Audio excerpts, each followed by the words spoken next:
Jasmine Crockett threatens to jail. John Kennedy immediately jail John if he goes public. The air in the Washington, D.C. briefing room crackled with an unspoken tension, the kind that makes every rustle of paper or creak of a chair feel like a prelude to something seismic. Reporters lined the rows, their pens poised like arrows, cameras blinking steadily under the harsh glare of overhead lights.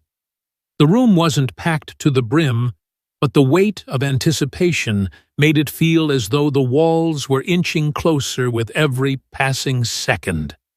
Jasmine Crockett, a Democratic congresswoman known for her sharp legal mind and unyielding resolve, stood at the podium, her posture steady, but her eyes burning with purpose.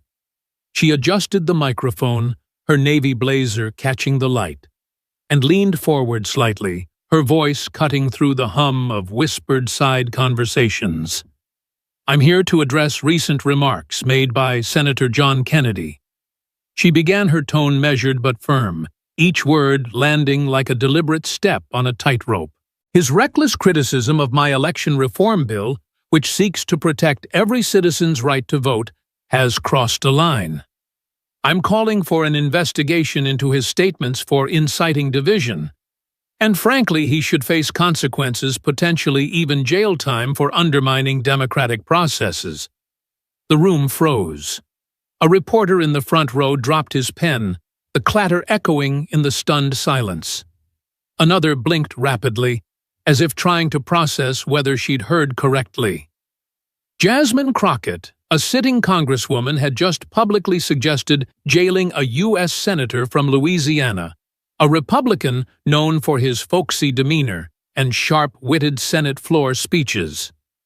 The accusation wasn't vague. She'd pointed directly to Kennedy's recent comments at a Louisiana town hall, where he'd called her bill a thinly veiled attack on free speech dressed up as reform.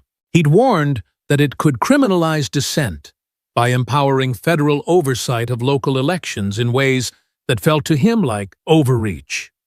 Now Crockett was hitting back, and hard. Her words hung in the air, heavy and unyielding, as camera shutters clicked furiously and live feeds began streaming to every corner of the internet.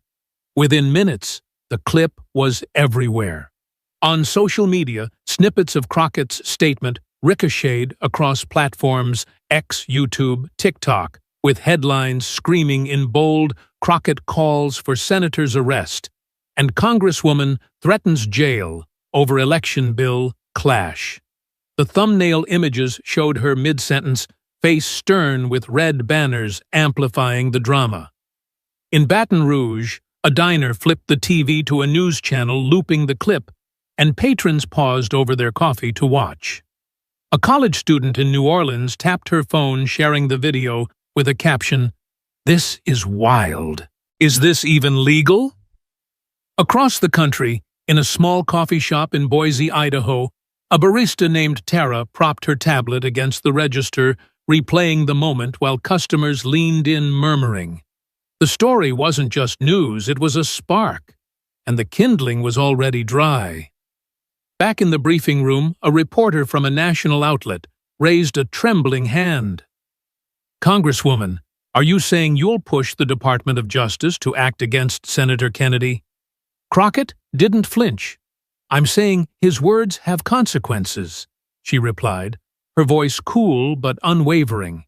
"He's spreading dangerous misinformation about a bill meant to protect voters, and that kind of rhetoric can destabilize trust in our elections.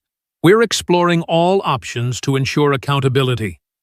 Another reporter jumped in, voice sharp. "Are you accusing him of a crime?" Crockett tilted her head slightly, a lawyer's precision in her pause. "I'm accusing him of undermining the democratic process," she said. "Whether that's a crime is for others to decide. But I won't stand by while someone twists the truth to scare people." The room buzzed as reporters typed furiously, their laptops glowing with breaking news drafts. Behind Crockett, her press aide Patrice stood with arms crossed, her expression unreadable, but her eyes scanning the room for reactions. Even she seemed caught off guard by the boldness of the moment, though she'd later admit she'd seen Crockett's fire building for days. The election reform bill at the heart of the storm was Crockett's passion project, a carefully crafted proposal to standardize early voting access and limit last-minute polling location changes. On paper, it was about fairness, ensuring no voter, especially in underserved communities, faced unnecessary hurdles. But Kennedy had taken aim at a specific clause, one that allowed federal monitors to step in if local election officials were deemed non-compliant with new transparency rules. To him, it smelled like federal overreach, a way to silence critics by labeling their objections as non-compliance. At his town hall in Shreveport, he'd leaned into the microphone, his drawl deliberate, and said, "This bill isn't about voting. It's about control. It's about punishing anyone